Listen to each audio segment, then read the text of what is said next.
Hi everyone, it's Margaret here with 60andMe. Thanks so much for being here. Hope you're having a great day wherever you are. I'm starting my day with a green mood.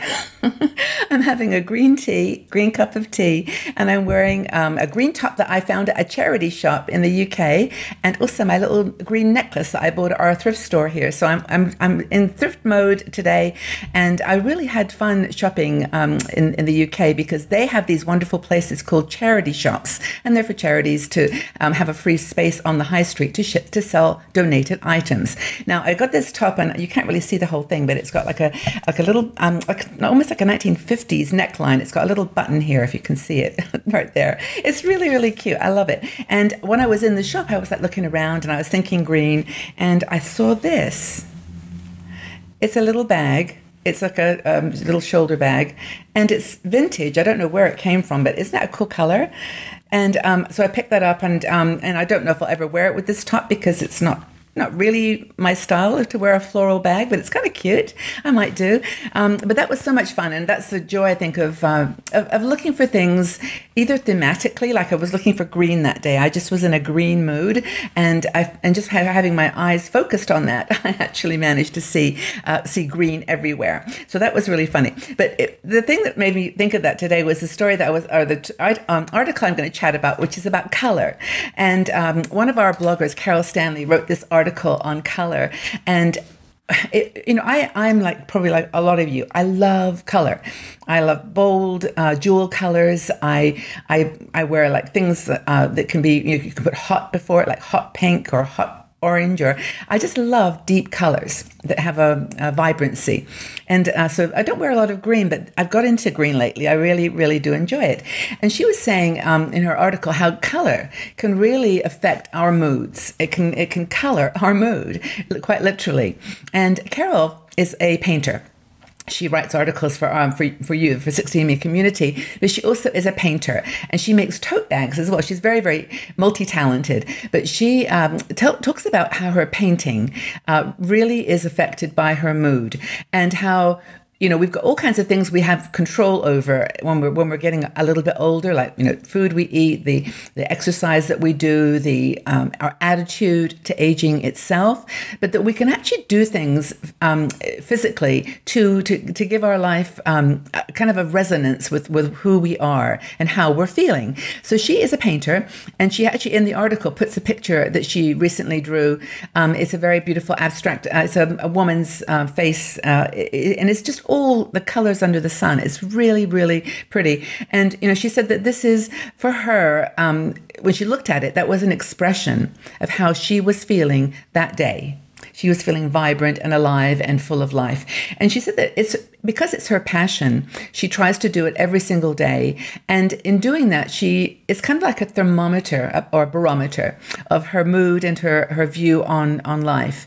There's plenty of interests that she has. She likes to bicycle ride and write and read. Lots of things she has to do, like the necessities around the house and daily chores, and also the social aspect of her life, where she gets together with her friends and family. But she says when she gets right down to it, the only way she really knows how personally she feels is by looking at her art and the colors that come out of her, when she's painting. And she can't resist, she says, trying new colors, and is amazed, at the variety. I mean, look at this. I mean, there's just this little purse here. I mean, the colors in that. You wouldn't think. I mean, there's orange and blues, teals, yellows, all kinds of colors together. And it's really amazing how, just Mother Nature for one person, but just in general, color can just be so diverse.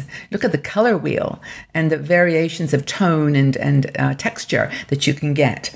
So lots to learn about color, but mostly how it affects your mood, your personality, and your attitude to life. So sometimes, I mean, if I am feeling a little bit, well, you know how you do sometimes, just don't feel very positive or you don't feel very vibrant. It sometimes helps to put on something colorful and bright. Now, of course, what we tend to do in those moods is put on some black or navy, and we just get into monochrome color because that's how we feel. That's the emotion that we're feeling.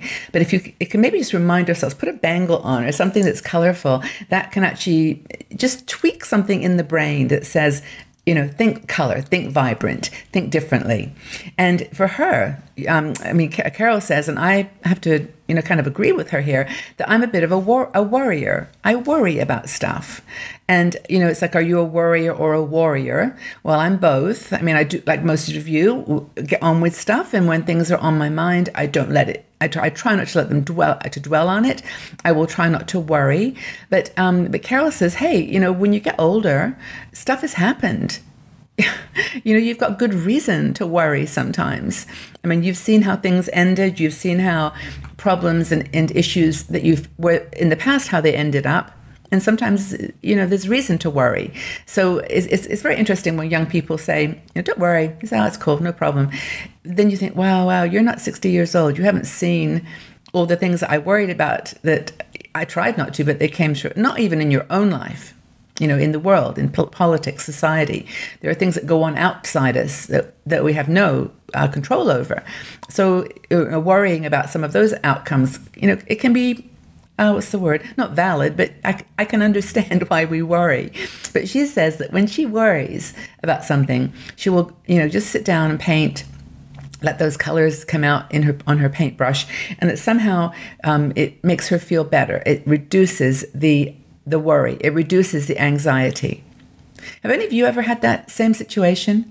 Are any of you out there painters or artists or writers? Same thing, where you use your art, your creativity to express a mood or to lift your spirits. I think it's really, really interesting. She said that when she went through a phase of just listening to a lot of very negative news, she found herself painting something that she called Chaos in the City. And it was a very dark piece because she just somehow had to express what she was feeling in her painting. So I think that's really, her technique. She says when she's feeling peaceful, she tends to paint soft landscapes. When she's feeling more abstract, she'll paint, again, those kinds of gentle, bold, maybe, creative things. So I think it's really, in her case, her art is her therapy. And I don't know, for me, I guess my art is my therapy. For me, meditation is my therapy. I honestly don't know how I would have got through some of the things in my life without just sitting regularly and trying to focus my attention and meditate. Yoga has been a vehicle for me. Don't do it so much anymore, but it has been. I think that reading has also helped me. Although I guess I'm thinking out loud as we talk here. I'm kind of a verbal person. I think talking to someone, sharing with a friend, or even just recording something has helped me. I'm very verbal. No kidding. So anyway, we all have our ways. And I would love to know, actually, do you paint or have any other means of creative expression? I'd really like to know that. And, by the way, that reminds me, I want to remind you that 60andMe isn't just my videos. We've got a whole bunch of other things you can do. We've got our website, 60andme.com. And the one thing I wanted to remind you about there is that we have a section on games. It's a whole gaming section where you can go and play word games, strategy games, fun games, just playful games, solitaire, and it's free of charge. There's no charge for it at all. And that's a lot of people are finding that site. Just look at the top of the website. It'll say games, and then just go there, because that's something that we do that's totally free. And this is, in fact, all of 60andMe is free. We do have a Patreon supporters club, which is like for people who want to have a more special relationship with me and make friends. That's a really important part of that, patreon.com. But on the whole, most all of our other content is free. But go out to the website, check it out. It's changed a bit in the last few months. You might find something good for yourself there. So anyway, that may be a place to go when you've got some new negative news that you're trying to absorb and rechannel. Go play a game. But anyway, I'd like to know, do you paint or have any other kinds of means of releasing stress and anxiety? And do you find that color, like me, has a very positive influence on your life? I'd love to know what the answers to those questions are, and leave your comments in the section below and we will join the conversation. But thanks a lot for being here. Thank you again for your support, and have a wonderful, really have a good day. Just take care of yourselves. We'll talk again soon. Bye for now.